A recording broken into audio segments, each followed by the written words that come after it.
First question यानी 104, भारत के संविधान की उद्देशिका में कौन सा शब्द नहीं दिया गया? विश्वास, धर्म, उपासना अथवा भाषा। तो इसका सही आंसर है भाषा। देखिए, इस पर एक प्रश्न बनना स्वाभाविक था, क्योंकि राजस्थान सरकार के द्वारा स्कूलों की प्रार्थना सभाओं में प्रस्तावना को अनिवार्य किया गया, तो इस पर प्रश्न बनने की पूरी संभावना थी। इस पर और कौन से प्रश्न बन सकते हैं? ये बन सकता है कि प्रस्तावना में अब तक कितनी बार संशोधन किया गया। तो भारतीय संविधान की प्रस्तावना में अब तक एक बार संशोधन किया गया, जो संशोधन में 42वें संविधान संशोधन के तहत किया गया था। दूसरा बन सकता है कि कौन कौन से शब्द जोड़े गए? समाजवाद, धर्मनिरपेक्षता एवं और अखंडता शब्द जोड़े गए, अर्थात 3 शब्द इसमें जोड़े गए हैं, 42वें संविधान संशोधन के तहत जोड़े गए हैं। नेक्स्ट क्वेश्चन है, भारत में पथ विक्रेता अधिनियम कब लागू किया गया? इसका सही आंसर है 2014। देखिए, पथ विक्रेता का संबंध शहरी जीवन से है और इसका संबंध जीविका संरक्षण एवं सामाजिक सुरक्षा प्रदान करना है। नेक्स्ट क्वेश्चन है, अवशिष्ट शक्तियों का सिद्धांत का प्रावधान भारत में किस देश के संविधान से लिया गया? ब्रिटिश संविधान से, अमेरिका के संविधान से, फ्रांस के संविधान से अथवा कनाडा के संविधान से। तो इसका सही आंसर होगा कनाडा के संविधान से लिया गया।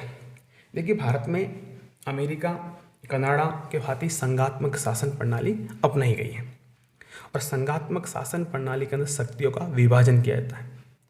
और भारत के संविधान की जो 7वीं अनुसूची है उसके तहत 3 सूचियाँ बनाई गई है। संघ सूची, सेंट्रल गवर्नमेंट के अधिकार, राज्य सूची, स्टेट गवर्नमेंट के अधिकार, समवर्ती सूची, दोनों के अधिकार। परंतु एक अवशिष्ट सूची भी बनाएगी जिसमें वर्णित है कि यदि इन तीनों सूची में कोई शक्ति नहीं है तो उसका संबंध अवशिष्ट शक्तियों से होगा। नेक्स्ट, भारत में राष्ट्रपति फखरुद्दीन अली अहमद की मृत्यु के बाद कार्यवाहक राष्ट्रपति के रूप में किसने कार्य किया? तो इसका सही आंसर है बीडी जती। देखिए, बीडी जती का पूरा नाम है बासपा जनपा जती, जिन्होंने 11 फरवरी से 25 जुलाई तक राष्ट्रपति रूप में कार्य किया, जो तत्कालीन उपराष्ट्रपति थे और उससे पहले मैसूर राज्य के मुख्यमंत्री भी रहे हुए थे। अब बात करते हैं भारत के संविधान के अंदर उपराष्ट्रपति पद के लिए कौन कौन से महत्वपूर्ण अनुच्छेद हैं। तो अनुच्छेद 63 कहता है कि भारत के लिए एक उपराष्ट्रपति होगा। 64 के अनुसार उपराष्ट्रपति राज्यसभा का पदेन सभापति होता है और 65 के अनुसार राष्ट्रपति का पद किसी कारणवश से आकस्मिक रूप से खाली होगा तो उपराष्ट्रपति राष्ट्रपति के रूप में कार्य करेगा। नेक्स्ट, किन 2 राज्यों की लोकसभा निर्वाचन क्षेत्रों की संख्या समान है? इसका सही आंसर है आंध्र प्रदेश और राजस्थान। देखिए, प्रश्न बनना स्वाभाविक था। राजस्थान की संख्या 25 है तो आपके दिमाग में प्रश्न उठना चाहिए कि और किस राज्य की संख्या 25 है? तो आंध्र प्रदेश है। तो आंध्र प्रदेश और राजस्थान। तो निकट भविष्य में आपके क्वेश्चन बन सकता है कि राज्यसभा में बराबर किसकी सीट है? तो राजस्थान की 10 है और उड़ीसा के भी 10 है, तो आपको ये भी ध्यान रखना। नेक्स्ट क्वेश्चन है, toll free helpline number for children who are in need of care and protection 1095 जो ट्रैफिक पुलिस से संबंधित है, 1096 जो महिला से संबंधित है, 1097 जो एड्स कंट्रोल से संबंधित है, 1098 जो बच्चों की हेल्प के लिए है। तो इस प्रकार से इसका आंसर होगा डी। नेक्स्ट क्वेश्चन है, भारत में किस संविधान संशोधन द्वारा मंत्रिपरिषद का आकार निर्धारित किया गया? इसका सही आंसर है बी 91। देखिए, 91वां संविधान संशोधन करके मंत्रिपरिषद की संख्या को निर्धारित किया गया, जिसके तहत प्रधानमंत्री सहित मंत्रियों की अधिकतम संख्या 15% से अधिक नहीं हो सकती है और ये अधिनियम भारत सरकार एवं सभी राज्यों में लागू है। भारत के संविधान में संशोधन करने की शक्ति अनुच्छेद 368 के तहत संसद को प्राप्त है, अर्थात किसी भी प्रकार का संशोधन करना है तो संसद ही कर सकती है। हाँ, कुछ मामलों में राज्यों के अनुमोदन की भी आवश्यकता होती है। और ये जो अधिनियम है 2003 के अंदर पारित किया गया था। नेक्स्ट, 1989 में किस समिति ने स्थानीय स्वशासन को संवैधानिक दर्जा देने की सिफारिश की? इसका सही आंसर है पीके थंगुन समिति अर्थात ए।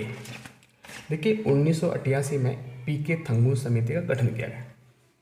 उस समिति ने सिफारिश की कि यदि पंचायती राज को संवैधानिक दर्जा दिया जाए तो ये व्यवस्थित और क्रमबद्ध रूप से कार्य कर सकती। इसके लिए 1990 में तत्कालीन प्रधानमंत्री वीपी सिंह के द्वारा 65वां संविधान संशोधन बिल सदन में पेश किया गया, परंतु वो पास नहीं हो पाया और आगे जाके सरकार गिर गई।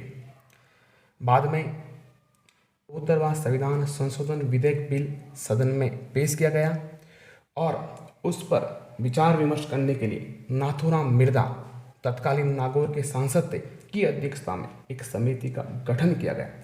उस समिति के गठन के आधार पर 73वां संविधान संशोधन बिल सदन में रखा गया।